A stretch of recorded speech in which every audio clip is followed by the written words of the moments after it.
d'abord, il y a les phases d'apprentissage. Avant que votre chien revienne, ce qui est l'exercice final, il faut déjà lui apprendre. Mais pour lui apprendre, il faut mettre certaines conditions. La toute première, c'est laisser votre chien se détendre, faire ses besoins, aller jouer avec des copains au moins 20 minutes. Seulement au bout de 20 minutes, vous allez commencer à travailler le rappel. Si vous le faites alors que le chien est surexcité et qu'il a en plus très envie de faire pipi, faut pas rêver, vous lui apprendrez surtout à vous désobéir. C'est ce qu'il retiendra lui. Quand on m'appelle, je fais ce que je veux.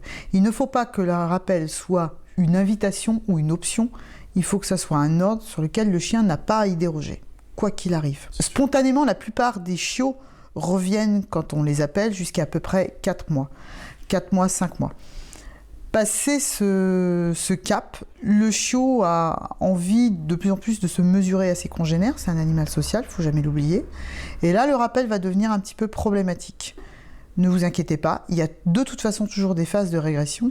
Mais la première chose à faire quand votre chiot arrive chez vous, c'est de lui apprendre le rappel et toujours l'appeler en le félicitant et en le caressant très fort, de façon à ce que votre chiot ait envie de venir quand vous l'appelez.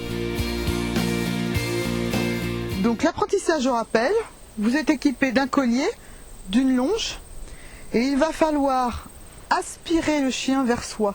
Donc avoir une voix sympathique et des postures qui invitent le chien à venir vers vous. De telle façon, on appelle le chien « Filoche ».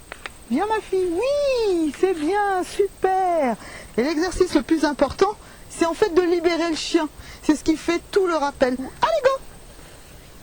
Vous faites cet exercice sur 1 heure de balade, une bonne dizaine de fois. Attention, on ne fait jamais uniquement cet exercice quand il s'agit de rentrer à la voiture, parce que le chien va associer le rappel à arrêt des jeux et de la promenade, donc pas sympathique.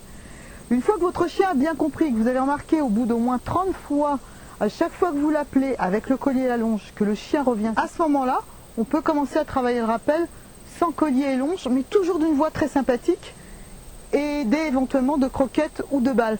Dans ce cas, très simple, vous lui montrez la balle,